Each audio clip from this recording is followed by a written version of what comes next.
একজন সাহাবী আমার নবীজি দপ্তর থেকে বাড়িতে গেলেন, যাওয়ার পরে যায় দেখে ওনার বিবি আরেকজন পুরুষের সাথে জিনা করতেছেন। এখন কিছু তো কওয়ানো যাইতো না, সাক্ষী লাগবো কয়জন? কথা কন কয়জন?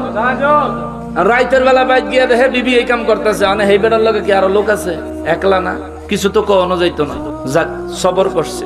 নবীজি রাহমাতুল লিল আলামিনের দরবারে চলে গেছে, যে বলে নবী গো, ও দয়াল নবীজি, আমি গত রাতে এই রাতে আপনার দরবার থেকে বাড়িতে যায় দেখি আমার বিবি জিনায় লিপ্ত। 4 জন সাক্ষী ছাড়া তো বিচার দেওয়া যাইতো না, কিন্তু ওই আল্লাহর শপথ করে বলি, আমি সত্য বলতেছি আমার বিবি জিনায় লিপ্ত ছিল। হুজুরের বিচার কি হবে? নবীজি চুপ করে রইলেন, কেননা আল্লাহ ফয়সালা দিছেন 4 জন সাক্ষী সহ যদি অপরাধ আসে তাইলে তার সাজা হবে। এখন একজনও সাক্ষী নাই, স্বামী বলতেছেন হুজুর এই অপরাধ করছে। নবীজি বললেন ঠিক আছে, তোমার বিবিকে খবর দাও। তার বিবিরে আনাইছে, জিজ্ঞাসা আপনি কে কাম করছেন? কয় জীবনও না। নবীজি জিজ্ঞেস করছেন এই কাজ আপনি করছেন? কয় না, আমি করি না। এখন কি কঠিন পরিস্থিতি হয়েছে, সাক্ষীও নাই, আবার বউকে করি নাই, জামাই কয় করছে। এখন এই বউ যদি জামাইয়ের ঘরে পাঠায় দেয়, জামাই তো দেখছে, 2 জনের মধ্যে একজন তো অপরাধী। যদি স্ত্রী এই কাজ করে থাকে তাহলে স্বামীর চোখে স্ত্রী অপরাধী, যদি স্ত্রী এই কাজ করে না থাকে তাহলে স্ত্রীর চোখে স্বামী অপরাধী, স্বামী তার বিরুদ্ধে মিথ্যা বিচার দিছে। একটা মহা মুসিবত হয়ে গেছে না? আমার নবী রাহমাতুল লিল আলামিন বলেন, সাহাবীরা রে, ও সাহাবীরা অপেক্ষা করো, ধৈর্য ধরো, রব্বুল ইজ্জতের দরবার থেকে কি বিচার আসে দেখি। আমার রব্বুল ইজ্জত বলেন, নবী গো, ও দয়াল নবীজি, দুনিয়ার কোন মানুষের ক্ষেত্রে যদি এমন হয়, হযরতে হেলাল ইবনে উমাইয়া রাদিয়াল্লাহু তাআলা আনহু সাহাবী, যার বিবির সাথে এই ঘটনা, রব্বুল ইজ্জত বলেন, নবী গো, ওয়ায়াদরাউ আনহাল আযাব। আমার আল্লাহ কয়, আতাশহাদা আরবা শাহাদাতিন বিল্লাহ। আওয়াজ করে বলেন আল্লাহু আকবার। রব্বুল আলামিন বলেন, কেউ যদি সাক্ষী ছাড়া কাউকে জিনা করতে দেখে ফেলে, আল্লাহ বলেন ওই ব্যক্তি যাকে দেখলো সে যদি আবার অস্বীকার করে, এই 2 জনের ফয়সালা হইল, 2 জনের বিচারের ময়দানে দাঁড় করাবে। পুরুষরে বলবে 4 বার আল্লাহর নামে কসম করবে। কয়বার? 4 বার। 4 জন সাক্ষীর পরিবর্তে 4 বার আল্লাহর নামে কসম করবে। নবী বলেন, হেলাল রে, এরে হেলাল, ও হেলাল, তুমি বলো আমি ওই আল্লাহর কসম করে বলছি। আবার বলো আমি ওই আল্লাহর কসম করে বলছি।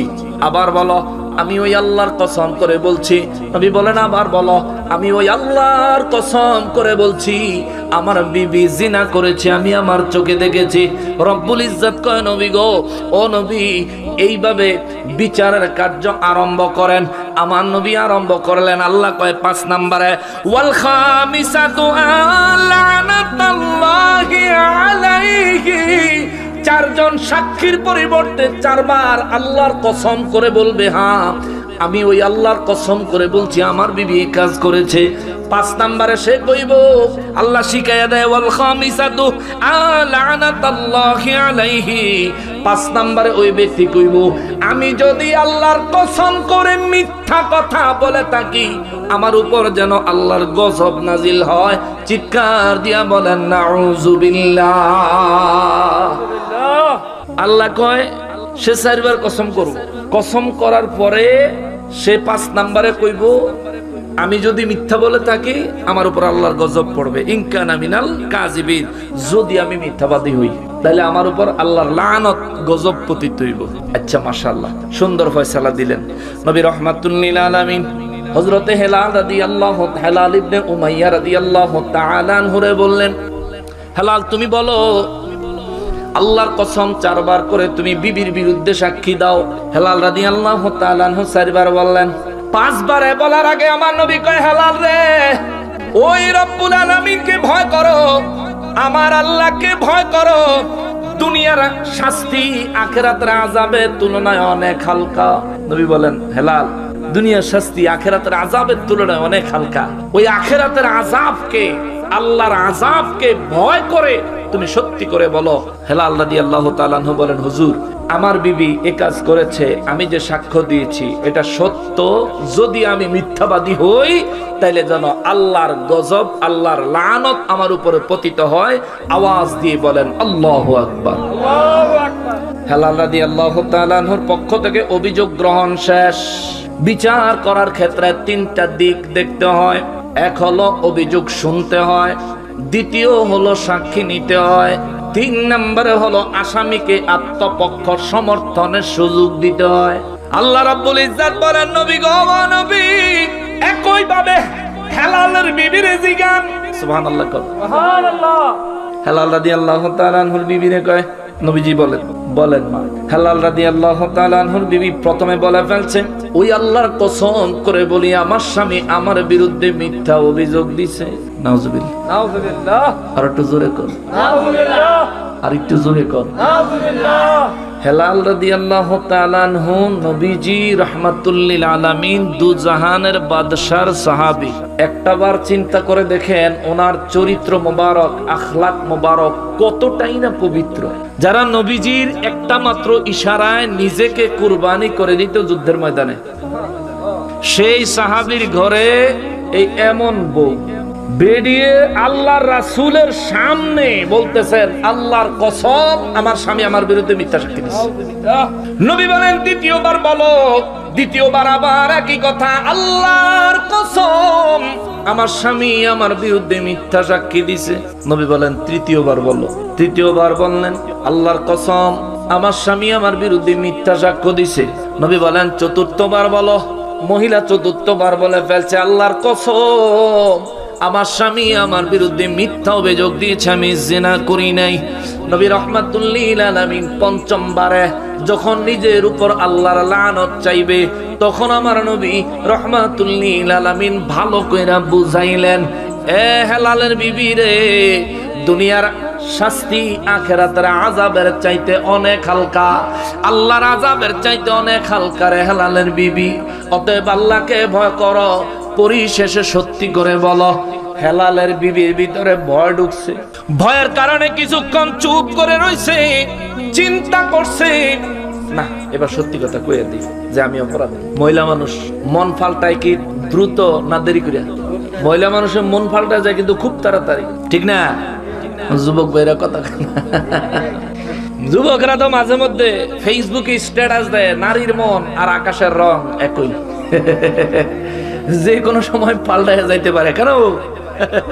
আমার যুবক ভাইরা খুব ভালো করে বুঝে, আসলে এই কথা সত্য। বেচারি চিন্তা করছে, হায় হায়, আখিরি নবী দু জাহানের বাদশা রাহমাতুল লিল আলামিন বলতেছেন, আখিরাতের আযাবের চাইতে দুনিয়ার শাস্তি অত্যন্ত সামান্য। তুমি সত্যি করে বলো। কিছুক্ষণ দম ধরে থাইক্কা বেরিয়ে হের পরে কয়, আমার কারণে আমার পরবর্তী প্রজন্ম, আত্মীয় স্বজন সবার উপর আমি কালি লাগতো দিতাম না। 5 নম্বরে বেড়ি কইয়া বইছে, আন্না গাদাবাল্লাহি আলাইহা। এই বেড়ি কইয়া বইছে যে আমার জামাই আমার বিরুদ্ধে মিথ্যা সাক্ষী দিছে, আমি এই কাজ করি নাই। আমি যদি এই কাজ করে থাকি তাহলে আল্লাহর গজব আমার উপর পতিত হোক। চিৎকার দিয়া বলেন নাউজুবিল্লাহ। আল্লাহর হাবিব রাহমাতুল লিল আলামিনের দরবারে এই ঘটনা এখন আসামিদের চাইতে বড় মুসিবত হয়ে গেছে বিচারকের, ঠিক না? কি রায় দিব? আল্লাহ ফয়সালা দিছে 4 জন সাক্ষী লাগবো, সাক্ষী নাই। আল্লাহ ফয়সালা দিছে 4 বার কসম করা লাগবো। এখন অভিযোগকারীও কসম দেয়, আসামিও কসম দেয়। আল্লাহ ফর্মুলা দিছে, 5বার অভিযোগকারী আল্লাহর লানত, আল্লাহর গজব নিজের উপর ডাকবে, আর 5বার আসামিও আল্লাহর গজব নিজের উপর ডাকবে। যদি এর মধ্যে কোনো পার্থক্য না হয় তাইলে কি হবে? আল্লাহ তো কইছে যে কসম করার পরে 5বার নিজের উপর আল্লাহর গজব ডাকবে, ওই ব্যক্তি নাজাত পাবে, ওই ব্যক্তির উপর কোনো বিপদ হবে না, তার জন্য জিনার কোনো শাস্তি বর্তাবে না। এখন 2 জনেই যখন কসম কইরা ফালাইছে, আল্লাহর কোরআনুল কারীমের হুকুম তো শেষ, আল্লাহর কোরআনুল কারীমের হুকুম বাস্তবায়ন তো শেষ। এইবার বিচার কেমনে করব রে ওয়াহাবি, তুই কইয়া যা, ঠিক কিনা? এইবার আমার নবী ছাড়া উপায় নাই, এবার আমার নবী ছাড়া উপায় নাই। এবার আমার নবী রাহমাতুল লিল আলামিন আল্লাহ পাকের দেওয়া পাওয়ারে ক্ষমতা ইলমে গায়েব প্রকাশ করে দিলেন। সুবহানাল্লাহ। এবার নবী কয় ইলমে গায়েব, সাহাবায়ে কেরাম সব চোখ কপাল উঠে গেছে সবার। হায় হায়, এখন কি হবে, এই মুহূর্তে কি হবে? হায় হায় ইয়া রাসূলুল্লাহ সাল্লাল্লাহু আলাইহি ওয়াসাল্লাম, নবী গো এখন কি হবে গো নবী, এখন কি হবে? আমার নূর নবী রাহমাতুল লিল আলামিন বলেন, এই মহিলার পেটে যেই বাচ্চা আছে, এই বাচ্চাটা জন্মাইলে আমি কয়টা লক্ষণ কইয়া দিব। এই লক্ষণগুলো যদি এই মহিলার বাচ্চার মধ্যে পাওয়া যায়, তাইলে বোঝা যাবে ওই বাচ্চাটা হেলালের। আর এমন কিছু লক্ষণ বলে দিব, যেই লক্ষণগুলো বাচ্চার মধ্যে দেখা গেলে বোঝা যাবে এই বাচ্চাটা হেলালের না। চিৎকার দিয়া বলেন আল্লাহু আকবার। তৎকালীন যুগে কি আল্ট্রাসোনোগ্রাম ছিল? একথা কর না, আল্ট্রাসোনোগ্রাম ছিল? প্রস্রাব টেস্ট করার মতো ডিজিটাল কাঠি ছিল? মহিলাদের গর্ভে বাচ্চা আইলে প্রস্রাবের ডিজিটাল কাঠি দিয়ে চেক করে না? চেক করলে তো বোঝা যায় তার প্রেগন্যান্সি নেগেটিভ না পজিটিভ। কিন্তু তৎকালীন যুগে এগুলো ছিল। তৎকালীন যুগে এই যে আল্ট্রাসোনোগ্রাম করে মানুষের গর্ভে সন্তান দেখে কেমনে আছে, পানি কম আসেনি, অক্সিজেন কম আসেনি, হার্টবিট কম আসেনি, স্বাস্থ্য খারাপ আসেনি, দুর্বল আসেনি, চোখ হইছেনি, হাত পা হইছেনি, বাচ্চা ঠিকভাবে আসেনি, মাথা জাগা মতন আসেনি, পা জাগা মতন আসেনি, হাত জাগা মতন আসেনি, পেটের ভিতরে কোন নারী বুড়ির সাথে পেশ খাইছেনি, এই সব বিষয় দেখার যে যন্ত্র, এটা হলো আল্ট্রাসোনোগ্রাম। কিন্তু 1450 বছর আগে রে রাহমাতুল লিল আলামিন নিজেই আল্ট্রাসোনোগ্রামের চাইতেও আল্লাহর দেওয়া পাওয়ারফুল মুজিজা মোবারকের মাধ্যমে আমার নবী বলে দিলেন, হেলালের বিবির ঘরে যে সন্তানটা হবে, তার চুলগুলো যদি লালচে হয়, পায়ের গোছাগুলি যদি চিকন চিকন হয়, তাইলে বুঝবা হেলালের বাচ্চা। আর যদি বাচ্চার মাথার চুলগুলো কোকড়ানো হয়, তার নিতম্ব, তার পাছা যদি চ্যাপ্টা হয়, বাচ্চাটারে শোয়াইলে বাচ্চার দুইটা পা, অনেক বাচ্চাদের দেখবেন হাঁটু পর এই সোজা হইয়া শোয় না, হাঁটু পর্যন্ত আইসা পাটা এমন হয়ে যায়, আছে না? যে পা দুইটা জায়গাতে আছে কিন্তু হাঁটুটা মাঝখান দিয়া দুই সাইডে অর্থাৎ ছড়ায়া যায়। নবী বলেন যদি এই বাচ্চার দুইটা পা জন্মের পরে ছড়ায়া যায়, নিতম্ব, তার পেছনটা যদি বেশি চ্যাপ্টা হয় তুলনামূলক স্বাভাবিক বাচ্চাদের চাইতে, তার মাথার চুলগুলো যদি কোকড়ানো হয়, নবী বলেন বুঝবা এটা হেলালের বাচ্চা না, হেলাল সত্যবাদী, তার বিবি মিথ্যাবাদী। চিৎকার দিয়া বলেন আল্লাহু আকবার। আরো জোরে বলেন না আল্লাহু আকবার। রাহমাতুল লিল আলামিন কুরআনুল কারীমের ফর্মুলা মোতাবেক, ফয়সালা মোতাবেক আমার নবী রাহমাতুল লিল আলামিন বিচার করলেন। পরে বাচ্চাটা কেমন হয়েছে খবর লাগবো নি? বাচ্চাটা কেমন হয়েছে খবর লাগবো না? ওয়াজার একটু হনন লাগবো তৈরি। বেশি সময় নেমন যাইতে না। কয়টা বাজে? আল্লাহু আকবার, 1টা বাজে গেছে। 20 মিনিট না কষ্ট হয়ে যাবে আপনাদের? একটু গরম লাগতেছে, আমি বুঝতেছি একটু ব্যবসা গরম লাগতেছে, বৃষ্টি হয়েছে তো আশেপাশে, ওই সাইডের গরমটা এদিকে চাপ দিচ্ছে। আমি এটা কমপ্লিট করে দিই। আমার খেয়াল হইলো 1 রুকু পর্যন্ত আলোচনা করব, কিন্তু পরিবেশ যেমন গরম, আকাশের অবস্থাও তেমন নরম। কোন সমাজে কাইন্দা দেয় কোন যায় না, মানে কোন সমাজে বৃষ্টি পড়ে যায় বলা যায় না। শুনেন বাবা, কিন্তু নবীজি রাহমাতুল লিল আলামিনের দরবারে মহান রব্বুল ইজ্জাত কালামে হাকিমের মাধ্যমে জিনার বিচার দিলেন। আল্লাহ রব্বুল ইজ্জাত কয় নবী গো, ও নবী, বিশ্বের মানুষগুলাকে বলে দেন দুনিয়ার মানুষগুলার জন্য জিনার বিচার হবে এমন। এখন প্রশ্ন আছে, এই জায়গার মধ্যে একটা বিপজ্জনক বিষয় আছে। এত কঠিন শাস্তি যেই অপরাধের জন্য সমাজে ষড়যন্ত্র কইরা, শত্রুতা কইরা, মিথ্যা অপবাদ দৈন্য মানুষ আছে না নাই? মিথ্যা অপবাদ দৈন্য মানুষ আছে না? মিথ্যা অপবাদ যারা দেয় আমার আল্লাহ তাদেরকেও সতর্ক করেছেন, তুমি মিথ্যা অপবাদ দিবা। কয়েকজন সাক্ষী তো কইছি 4টা সাক্ষী লাগবো, চারটা জালিম এক জায়গায় হইয়া একজনের বিরুদ্ধে জিনার সাক্ষী দিয়া একজনের অপবাদ দিয়া মুসিবতে ফালায়া দিবা। রব্বুল ইজ্জত কয় নবী গো, ও দয়াল নবীজি, বিশ্বের অপবাদ দেনেওয়ালাদেরকে তাদেরকে সতর্ক করে দেন। ওয়াল্লাযীনা ইয়ারমুনাল মুহসানাত, দুনিয়ায় যারা পবিত্র নারীদের বিরুদ্ধে মিথ্যা অপবাদ লাগায়, দুনিয়ায় যারা পবিত্র নারীদের বিরুদ্ধে অপবাদ লাগায়, তাদেরকে জেনা করেছে বলে যারা অপবাদ দেয়, আল্লাহ কয় সুম্মা লাম ইয়াতু বিআরবাতি শুহাদা, এরা যদি যথোপযুক্ত সাক্ষী উপস্থিত করতে না পারে, যদি যথোপযুক্ত সাক্ষী উপস্থিত করতে না পারে, আল্লাহ কয় যে অভিযোগ আনছে তারে ধইরা 80টা বেতারাঘাত লাগাও। জোরে কোন আল্লাহু আকবার। অপবাদ দিলে বেতারাঘাত কয়টা? কথা কয় না কয়টা? আর জিনা করলে অবিবাহিত হইলে বেতারাঘাত 100। মাশাআল্লাহ। জিনা করলে অবিবাহিত হইলে বেতারাঘাত 100। আর জিনা করে নাই, খালি অপবাদ দিছে এবং সে সাক্ষী হাজির করতে পারে নাই, তার জন্য ফয়সালা বেতারাঘাত কয়টা? 80টা। এবার যে ব্যক্তি ষড়যন্ত্র করেন না, এরকম একটারে ধরে যদি 80টা দেওয়া যায়, আর এলাকার ষড়যন্ত্র করেন না থাকবো, থাকলেও দোহানের সিফাত বইয়া চা খাইবো, আকাম করতো, মিথ্যা কথা বলবে না। রব্বুল আলামিন বলেন ফাজলিদুহুম সামানিনা জালদা, অপবাদ দেনেওয়ালাকে 80টা বেতারাঘাত লাগাইতে হবে। শুধু 80টা বেতারাঘাত দিলেই শেষ না, আল্লাহ বলে ওয়ালা তাকবালু লাহুম শাহাদা আবাদা, এই ব্যক্তির কাছ থেকে মরণ পর্যন্ত আর কোন বিষয়ের কোন সাক্ষী গ্রহণ করা যাবে না। সুবহানাল্লাহ। মানে তে একবারই বিশ্বাস হারাইছে, এরপরে তার আর কোন সাক্ষী কোন বিচারের জন্য গ্রহণযোগ্য হবে ওয়ালা তাকবালু লাহুম শাহাদাতান আবাদা, তার মরণ পর্যন্ত তার আর কোন সাক্ষী ইসলামী শরীয়তের কোন ফয়সালার জন্য গ্রহণযোগ্য হবে না। এরকম ষড়যন্ত্রকারীগুলো একবার যদি ধরা খাইতো, মরণ পর্যন্ত তার সাক্ষী যদি আর গ্রহণই না করা হইতো, আমাদের সমাজটা যদি কোরআন মোতাবেক নবীর সুন্নাহ মোতাবেক চলতো, আমাদের সমাজে এত টেনশন, এত মুসিবত, এত জিনা, এত পরকিয়া থাকতো না। কথা বলেন ঠিক কিনা? এত কিছু থাকতো না। হায় হায়, পরকিয়া কেন হয়? এবার আসেন বাস্তবিক বিষয়। পরকিয়া কেন হয়? জিনা কেন হয়? যুবক ছেলে কেন ভালোবাসার পাত্রী লয়ে মোটরসাইকেলে ঘুরে? যুবক ছেলে কেন ভালোবাসার পাত্রী লয়ে কক্সবাজারে যায়?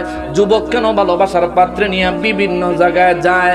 বিভিন্ন অন্যায় জিনার কাজ করে কেন বেড়ায়? কারণ হইল তার বয়স হয়েছে, আপনি তারে বিয়া দেন না। ঠিক না বাবা? আপনি কোন বেলে বয়স হয় হবে ফোলাফাইন মাত্র 24 বছর বয়স। এ বেটা, তোর কাকুয়ে 32 বছরে বিয়া করছে, বিদেশ থাক, কামাইয়া আসেনি, কামাই আলাও, কামাই আলাও, এরপরে তুমি বিয়া করবা। অনেক মা বাবা আছে, ছেলে বিদেশে 7 বছর 8 বছর ধরে বিদেশ থাকে, 10 বছর ধরে বিদেশ থাকে, ফুলার বয়স 28 হয়ে গেছে, 30 হয়ে গেছে, ফুলার কয় বাবা আর 2টা বছর তাইকাইলে বিল্ডিং এর ছাদটা দিতাম পারি। ফুলার যে যৌবন ফুরাইয়া যায়, বাপের খবর নাই। দেখছেন নি? ঠিক যে আইয়ে, ঠিক কোন এমনি আইয়ে না, আসলে এগুলো বাস্তব কথা। ঠিক কিনা বলেন? আপনার ছেলে প্রাপ্তবয়স্ক হইলে বিয়া দিয়ে দিবেন। বলতে পারেন হুজুর আমাদেরকে একটু জানায় দেন, আমাদের ছেলেরা, আমাদের মেয়েরা কত বছর বয়সে প্রাপ্তবয়স্ক হয়? বাংলাদেশের আইন হইল পুরুষের বয়স লাগে 21, নাকি এখন মনে একটু কমাইছে, হ্যাঁ 21। নারীর বয়স লাগে 18। বাংলাদেশের আইন কয় বয়স 18 না হইলে মেয়ে বালেগ হয় না। বাংলাদেশের আইন কয় 21 বছর বয়স না হইলে ছেলে বালেগ হয় না। আর ইসলামী শরীয়ত কি কয়? ইসলামী শরীয়ত বলে যেই দিন প্রথম কোন যুবকের স্বপ্ন দোষ হয়, যেই দিন প্রথম কোন যুবকের স্বপ্ন দোষ হয়, ওই দিন থেকে সে বালেগ। ইসলাম বলে যেদিন প্রথমবার কোন নারীর হায়াজ হয়, ওই দিন থেকে সে বালেগা। সাহাবায়ে কেরাম বলেন, হুজুর কত বছর বয়স থেকে আমরা চিন্তা করব? নবী বলেন 9 বছর বয়স থেকে 15 বছর বয়সের মধ্যে প্রত্যেকটা নারী বালেগা হয়ে যায়। 12 বছর বয়স থেকে 16 বছর পর্যন্ত বয়সের মধ্যে প্রত্যেকটা পুরুষ প্রাপ্তবয়স্ক বালেগ হয়ে যায়। তোমরা যদি চাও এই বয়সের নারী পুরুষকে বিবাহ বন্ধনে আবদ্ধ করাইয়া দিতে পারো, জোরে কন্যা সুবহানাল্লাহ। এইবার বলেন বাবা, 16 বছর হইলে 17 বছরের কোন যুবকের কেউ যদি বিয়া করাইয়া দেয়, এই যুবক কোনদিন জিনা করবো? জিনা করানোর তো টাইমই পাইছে না। তার 16-17 বছর হইলে তার হবে ভালোবাসা শুরু হয়, ঠিক না? আরে ভালোবাসা শুরু করেন, বিয়া করাই দেন, বিয়া কইরা বললোকে যতবারে ভালোবাসা করুক হালাল হবে। কথা বলেন ঠিক কিনা? আর নাইলে উপায় নেই। তাই ওই সমাজে বর্তমানে যেই পরিমাণে জিনা চলতেছে, এই জিনার জন্য শুধু ছেলে মেয়ে দায়ী না, তার মা বাপও দায়ী আছে। তবে এখানে কিছু বিষয় আছে। বিয়ে করার জন্য কিছু যোগ্যতা লাগে। 1 হলো বয়স হইতে প্রাপ্তবয়স্ক। 2 হইল স্ত্রীর দেনমোহর দেওয়ার সক্ষমতা থাকতে হবে। স্ত্রীকে দেনমোহর দেওয়ার সক্ষমতা থাকতে হবে। বিয়ের পর বিবির ভরণ পোষণ দেওয়ার ক্ষমতা থাকতে হবে। বুঝছেন তো? দেনমোহরও দেওয়ান লাগবো, ভরণ পোষণও দেওয়ান লাগবো। এই যোগ্যতা যদি আপনার থাকে, আর 3 নম্বরে, যেটা আসলে 1 নম্বরে, আপনার শরীরে যৌবনের শক্তি থাকতে হবে। যাকে বিয়ে করবেন তাকে যেন যৌবন দিয়ে তৃপ্ত করতে পারেন। আপনার নিজের তৃপ্তি আসতে হবে, আপনার বিবিরও তৃপ্তি আসতে হবে। শারীরিক পূর্ণ সক্ষমতা, দেনমোহর দেওয়ার মতো সামর্থ্য এবং বিবির ভরণ পোষণ দেওয়ার মতন সামর্থ্য যেই যুবকের আছে, ওই যুবক যদি বিয়া করে এটা হালাল হবে, বৈধ হবে, সওয়াবের কাজ হবে, আল্লাহর রাসূলের সুন্নাত আমল হবে। কোন মা বাপ যদি কোন যুবককে এইভাবে বিয়ে করে দেয়, ওই মা বাপকেও আল্লাহ তাআলা অনেক বড় সওয়াব দিবেন। এবং এই ছেলে বিয়ের কারণে, এই মেয়েকে বিয়ে দেওয়ার কারণে, তারা জিনাত থেকে বেঁচে থাকার কারণে যেই পুত পবিত্র জিন্দেগি করবে, ওই জিন্দেগিতে যত পরিমাণ নেক আমল হবে, আল্লাহ তাআলা ওই মা বাপের আমলনামায় তার সমপরিমাণ দান করবে। জোরে কন্যা সুবহানাল্লাহ। মুসলমানের আরে, আমার প্যারা নবীর উম্মতের আরে, এই জন্য বলি মা বাবারা একটু সতর্ক হতে হবে। মেয়েদেরকে প্রাপ্তবয়স্ক হলে বিয়ে দিয়ে দিবেন। এখন আগামী কালকে আলোচনার থেকে কাটটা নিয়ে ফেসবুকে লাগাইয়া দিব। দেখো, বাংলাদেশের আইনে বিয়া হইব পুরুষের 21, নারীর হইব 18। নকশবন্দি হুজুরে কয়ে গেছে 15 বছর হলে মাইয়ারে বিয়া দিয়া লাইতো, 16 বছর হলে ফুলারে বিয়া করে লাইতো। আয় আয়, বাংলাদেশের আইনে রে নকশবন্দি হুজুর বিদ্যাঙ্গুলি দেখাইছে। না, আমি শরীয়তের কথাটা বললাম, বাংলাদেশের আইনের কথাও বললাম। শরীয়তও মানতে হবে, আইনও মানতে হবে। তবে মনে রাখবেন, শরীয়ত এমন ভাবে মানতে হবে যাতে করে আইন মানতে যায় ফলাফাইন জিনায় লিপ্ত হয়ে না যায়। কথা বলেন ঠিক কিনা? অবিবাহিত ফলাফাইন যদি জিনায় লিপ্ত হয়, যেমনে 100 বাড়ি দিত কইছে রে বাবা, এই ফোলা 100 বাড়ি খাইলে 3 মাসেও সুস্থ হইতে পারতো না। সুস্থ হইলেও এই শরীর দিয়া যায় ভালো কিছু কইরা খাইবো, হয়তো আমার শরীরে সেই শক্তি সামর্থ্য নাও থাকতে পারে। শুধু তাই না, সমাজ থেকে জিনার মতো অপরাধ যদি দূর করতে হয়, সমাজ থেকে পরকীয়ার মতো অপরাধ যদি দূর করতে হয়, তাইলে অবশ্যই সঠিক সময়ে সন্তানদের বিবাহের ব্যবস্থা করতে হবে। সঠিক সময়ে সন্তানদের বিবাহের ব্যবস্থা না করলে জিনার পরিমাণ বাড়ার সম্ভাবনা, পরকীয়া করার সম্ভাবনা বেশি হওয়াটাই স্বাভাবিক। কথা কোন ঠিক কিনা?